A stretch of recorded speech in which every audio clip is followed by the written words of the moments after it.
peak of democracy is when a society elects a dictator who will subjugate the entire nation and, through his own genius, solve all its problems. If Hitler had stopped at economic reforms, he would be remembered today as an effective statesman. What drove a society shattered by war, hunger, poverty, mass unemployment, and moral decay to choose a man who promised to fix everything?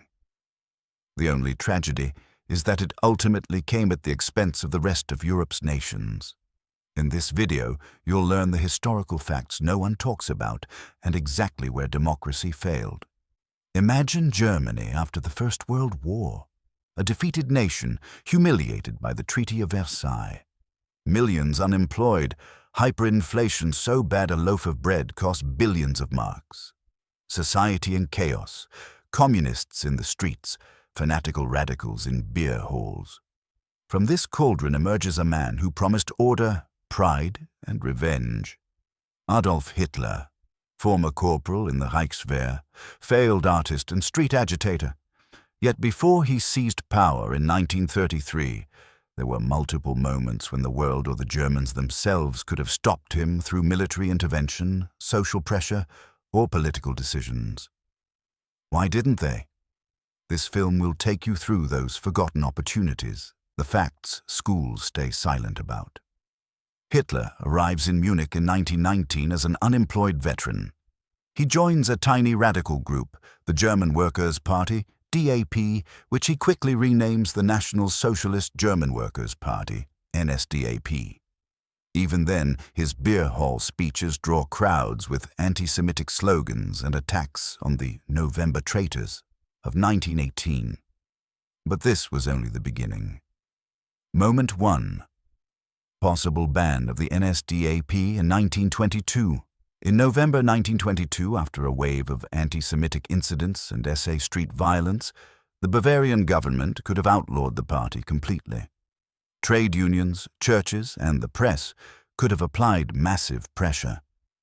Instead, Gustav von Kahr, State Commissioner of Bavaria and de facto dictator of the region, tolerated them, seeing Hitler as a useful weapon against the left.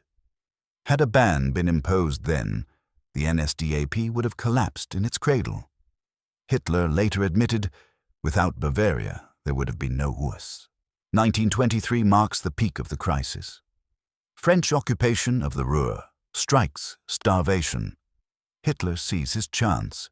He draws inspiration from Benito Mussolini, the Italian fascist leader who marched on Rome the previous year. Moment 2. The Beer Hall Putsch. November 8th to 9th, 1923. Military and political intervention. This was the critical turning point.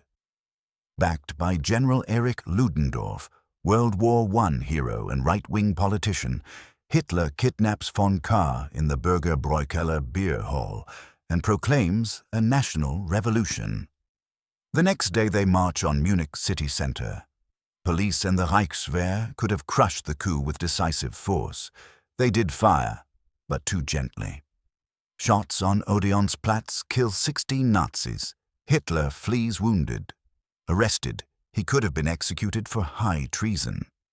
Instead, sympathetic right-wing judges sentence him to just 5 years, of which he serves only 9 months in Landsberg prison, where he writes Mein Kampf. Had the military response been ruthless or the court politically impartial, Hitler would have remained a footnote. France and Britain could have pressured Germany to crush the radicals. Instead, the failed putsch turns him into a martyr. Chance for armed suppression lost. Released in December 1924, Hitler rebuilds the NSDAP. In 1925, he creates the SS as his elite guard. The economy temporarily recovers thanks to the Dawes Plan and American loans. Unemployment falls, yet Hitler builds his network. Newspapers, Hitler Youth, propaganda. Moment 3. 1928 elections, social intervention through education and media. The NSDAP wins only 2.6% of the vote, 12 seats, a moment of weakness. Mass public education campaigns against anti-Semitism could have been launched by unions and churches. Liberal papers could have exposed Hitler's lies. Elites dismiss him. Just fanatics, they'll fade. Instead, industrialists like Fritz Thyssen, steel magnate, begin funding him. Opportunity for social isolation wasted. The Great Depression hits Germany like a tsunami. 6 million unemployed by 1932. Let me pause the story for a second. This channel is about more than just history. It's a rebellion against the privileged imperialist big channels that have an unfair advantage thanks to huge money and that exploit small channels, stealing their views, their hope, and their will to even challenge them. If you gave me 100 subscriptions under this video, it would be the greatest honor, and I promise you that once the first video goes viral, the quality of these films will jump 5-fold. Thank you. Moment 4, 1930 elections. Political intervention through anti-Nazi coalitions. The NSDAP surges to 18.3%, 107 seats.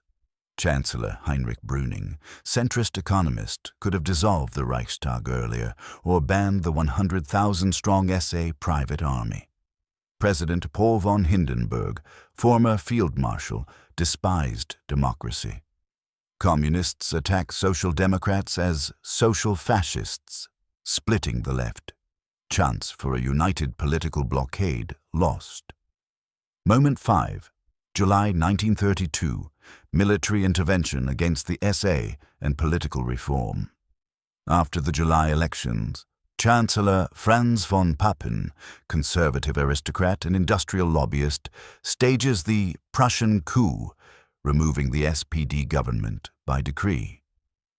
General Kurt von Schleicher, chief political fixer in the president's office and master intriguer, toys with offering Hitler the vice-chancellorship.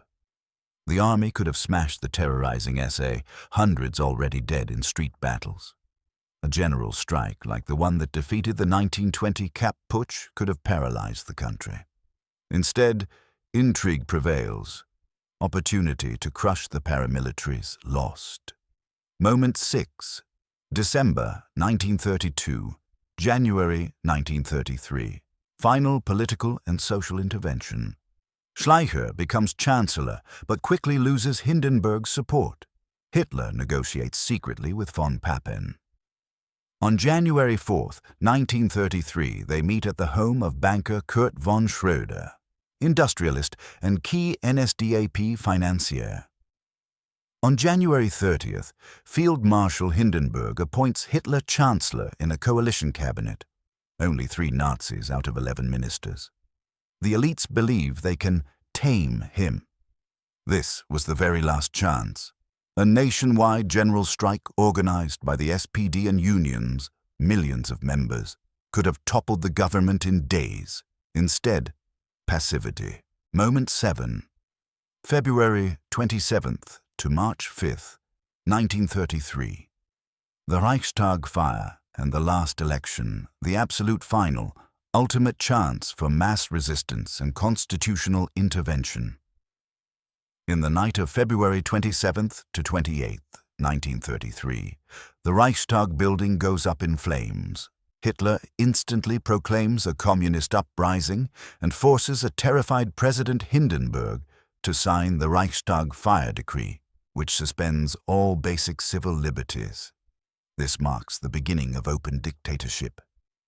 Yet during these few dramatic days, Hitler is still only the chancellor of a coalition government and lacks the 2/3 parliamentary majority he desperately needs.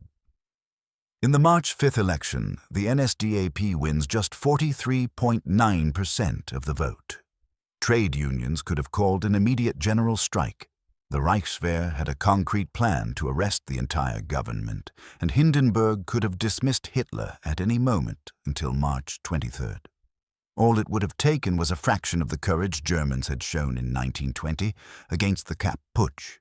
Instead, paralyzing fear and total passivity. On March 23rd, the Enabling Act passes and everything is over. The lesson for today: extremism grows in crisis, but it can be crushed before it swallows everything. Is history repeating itself? You decide. Subscribe to this channel, and in the future, there will be more videos, music, and deeper research. Everything depends on you.